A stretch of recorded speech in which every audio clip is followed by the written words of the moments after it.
In the world of motocross and road racing, Tommy Aquino was a rising star who was riding a wave of growing fame. With multiple podium finishes in national motocross events and some of the best results in AMA Pro Racing's Daytona class, he was known for his work ethic and dedication to the sport.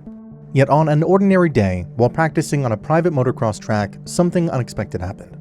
Join us as we cover the life of Tommy Aquino and try to figure out the details of that tragic day. Tommy Aquino was born on May 24, 1992 in Woodland Hills, California, and grew up in the Santa Clarita area of Southern California. Although born in a regular working-class family, little Tommy showed an early interest in motorcycles. His parents, upon seeing his enthusiasm toward bikes, made the decision to support that passion when he was just 5 years old. What started as a simple hobby quickly grew into something much bigger, which would eventually shape his entire motorsport career. According to his family, Tommy spent countless weekends practicing relentlessly at local motocross tracks such as Puro Ranch MX near their home. He focused mainly on the fundamentals, targeting some primary skills like cornering and jumping. Then by the age of 10, Tommy had started competing in some of the local junior motocross events, where his family, particularly his father, played a major role in his development. He started maintaining his motorcycle and taught him essential mechanical skills such as engine tuning and setup. Throughout his teenage years, Tommy moved up to regional motocross competitions and won multiple amateur races across California on his Yamaha YZ125. In 2007, when he was just 15 years old, he made a pivotal decision to transition from motocross to road racing. It wasn't an easy choice by any means, but his father once again supported his decision, where he took part as his mechanic and even purchased a used Yamaha R6 so he could start training on pavement. Not many know this, but Tommy also attended a racing school at WeatherTech Raceway Laguna Seca, where he also started learning the different aspects of asphalt racing after years and years on dirt. In fact, he even studied footage of top professionals like Ben Spies to refine his lines and raced in a total of 20 events that season and ended up building his stamina for longer races. Those who saw him compete in his formative years often pointed out how composed he was on the bike. He wasn't wild or overly aggressive. Instead, he rode with smooth, controlled precision, which would later become one of his trademarks in professional racing. In 2008, Tommy finally made his debut in AMA Pro Racing Series in Daytona SuperBike class, which was considered as a stepping stone toward the World Superbike Series. And his performance in his debut season was nothing short of extraordinary, where he secured consistent top 10 finishes and even earned the title of Rookie of the Year. And that wasn't it, as from the years 2009 to 2012, while continuing in the Daytona SportBike series, he finished inside the top 5 more than 30 times and earned 9 national-level podium finishes. One of the key moments of his career came in 2010 when Tony earned his first pole position at Road Atlanta, where he qualified fastest in the Daytona SportBike class. It was a much-needed breakthrough that confirmed that he had the speed to compete at the highest levels. Around this time, he also started taking his work ethics more seriously. He spent more time with his team, refining suspension setups, studying data, and focusing consistency over raw pace. And just a few years later, during the 2013 season, he made a decision to temporarily relocate to the UK to compete in the British National Superstock 1000 Championship, where he signed up with a WD-40 GR Motorsport while riding a Kawasaki ZX-10R. Racing in the UK brought technical challenges. Many circuits, including Brands Hatch run clockwise, which was different from several American tracks he was used to. That being the case, Tommy adapted quickly and by the end of 2013 had established himself as a respected rider in British Superstock while positioning himself for a planned move up to the 2014 season. Little did he know the tragedy that awaited him. On the morning of February 2nd, 2014, Tommy Aquino, who was in the middle of his rising career, was attending a private practice session at Puro Ranch MX, which was a privately owned motocross facility located along Highway 126 west of Santa Clarita, California. Although being an AMA pro racer, Tommy regularly incorporated motocross into his training routine as riding on dirt sharpened reflexes, improved throttle control, and strengthened overall bike handling skills. And since it was the off-season for American road racing, Tommy, like many professional riders, was using the winter months to stay sharp, test equipment, and maintain race fitness, which was standard part of the job. Puro Ranch MX wasn't a stadium or a professional supercross venue by any means. It was a rural dirt track built for practice and training where riders could log laps and prepare for the season ahead.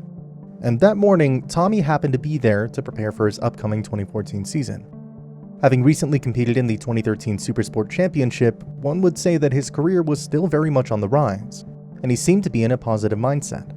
On that fateful day, the weather was clear, with the Southern California winter air carrying a slight chill but offering perfect visibility, which was ideal for riding.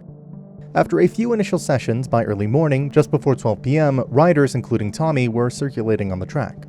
Under normal circumstances, motocross events follow a set direction with jumps, rhythm sections, and elevation changes, which allow riders to space themselves out as best as they can. But since this was a personal practice session rather than an organized event, there were multiple riders on the track at once, and the surface was constantly changing as dirt was kicked up and ruts started to form. And situations like these could easily lead to mistakes, which could turn seemingly routine morning practice into something far more catastrophic. During the session, at around 12:30 p.m. local time, another rider whose name was never made public lost control while entering a turn.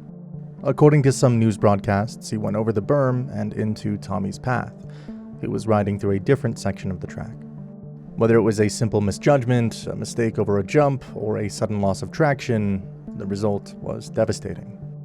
In that split second, Tommy had almost no time or even space to react, where he then collided with the other rider head-on. And because of the sudden impact at high speed, both riders were thrown from their motorcycles into the air and ended up suffering serious injuries. According to some of the witnesses who were present there, Tommy seemed in critical condition and immediately fell unconscious upon impact. In motocross, even during practice pace, closing speed can be high. The motorcycles are lightweight but extremely powerful, and the constantly changing dirt surface adds unpredictable variables. To put it simply, when two motorcycles collide, the force of the impact is multiplied. And while protective gear such as helmets and chest protectors can absorb a significant amount of force, there are limits to what it can withstand in a direct frontal crash like this. After the incident, track personnel and fellow riders rushed to the scene to assess the situation and provide immediate help. Upon initial inspection, it became clear that Tommy had sustained severe injuries and was unresponsive. Despite extensive efforts to resuscitate him, Tommy showed no signs of recovery, and he was later pronounced dead at the scene. He was just 21 years old.